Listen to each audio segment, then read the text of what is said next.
Hello, my name is Benjamin Hart. I'm an American attorney and the Managing Director of Integrity Legal here in Bangkok, Thailand.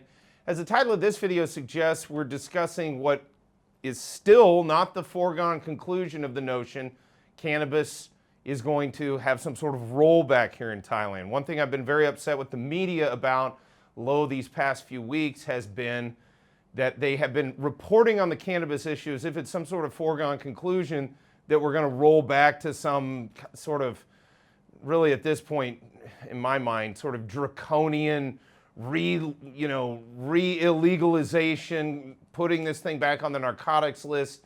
Again, it's being discussed, but again, it's not a foregone conclusion. What am I talking about here? Well, I thought of making this video after reading a recent article from the Bangkok Post, bangkokpost.com.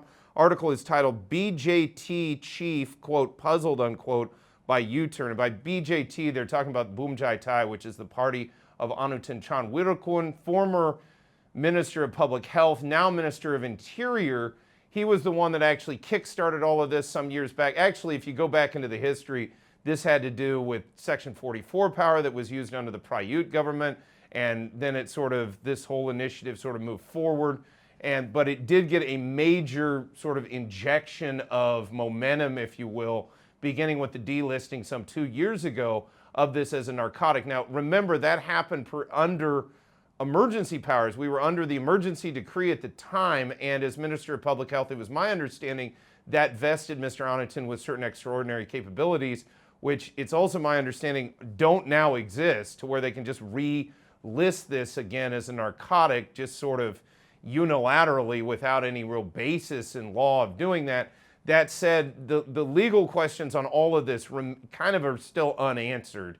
And should there be any major developments, I'm sure the courts could get involved. That being said, we haven't seen any major change from a policy standpoint, and it's not a foregone conclusion that we will. Let me explain. So quoting directly from that article, again, BJT Chief puzzled by U-turn, quoting, speaking to the press on Thursday, Mr. Anutin said he was puzzled by the government's U-turn on the issue, noting the committee which is pushing for cannabis to be relisted as a narcotic is made up of the same people who wanted cannabis to be decriminalized 2 years ago. Yeah, great question. Why all of this sort of back and forth? It's sort of like the 2 years we spent saying, hey, let's get a law through Parliament, and then it just sort of became, now let's just do it because we say so, not based on any sort of notion of codification to the parliamentary due process system. Now we'll just sort of make it up as we go through ministerial regulations, which I'm not even sure anyone has the authority to make this a narcotic with this method. Again, that's sort of a legal question. I myself am a layman when it comes to Thai legal matters, but this is one of those things that is going to have to be dealt with possibly in the courts if it comes to that. That being said, quoting further, he called on the committee members to stick to their principles and explain to Public Health Minister Somsak Tepsutin why cannabis deserves to be taken off the narcotics list. It's not so matter that it deserves to be taken off, it's that the public deserves to not have such important things just be able to be relisted as a narcotic at the whim of a bunch of bureaucrats.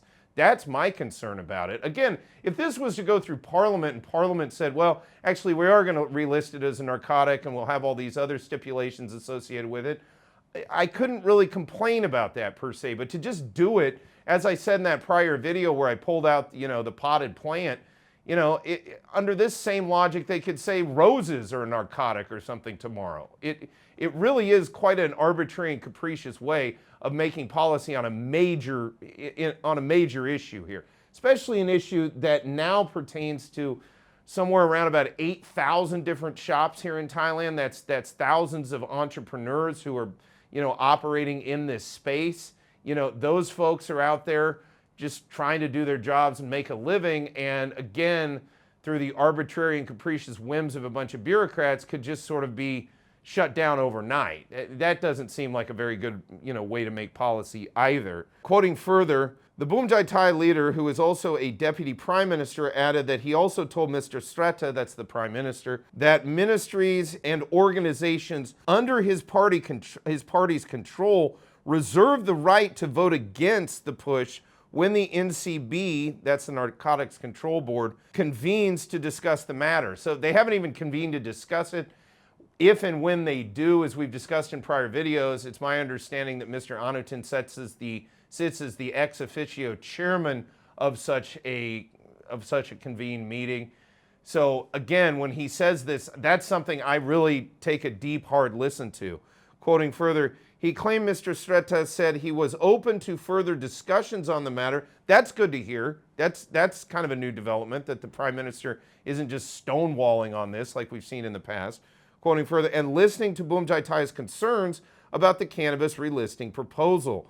Quoting further, Mr. Anutin also stressed that Bumjai Thai's objection should not be perceived as a rift between the party and Pheu Thai, saying he was optimistic that these differences in opinions could still be mended through dialogue. Yeah, I hope so too, quite honestly. Nobody wants to see a bunch of, consternation, a bunch of conflict.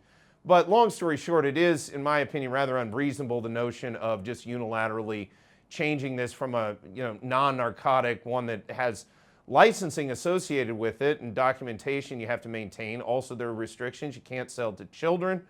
They go into, and I urge those who are watching this video, go check out that article in detail. They go into another thing where they have this group of kids basically petitioning, saying that they don't want cannabis to be legal. And it's my understanding, or at least from what I've heard anecdotally, let me be clear, what I've heard anecdotally is that this is not sort of an organic petition that came up from the grassroots. It's one of these things where kids in school were sort of heavily encouraged, if you will, to sign such a petition or to have a certain posture in such a movement. My question is, why is it even relevant if children aren't supposed to have anything to do with cannabis in the first place? We don't ask for kids' opinions on the legality of the drinking age, at the end of the day. So who cares? What's the relevance there? I thought the whole point was kids aren't supposed to have anything to do with this product. That's what I want. I'd be perfectly happy to see laws in place that said, yeah, for adults, consenting adults, they can do whatever they want with this product. But people that are under the age of majority here in Thailand that they're sold to, the person selling it to them should face some possible criminal penalties, including but not limited to possible even jail time. But that said, again, remains to be seen what, if any, regulations could be forthcoming. That being said, we'll certainly keep you updated on this channel as the situation evolves.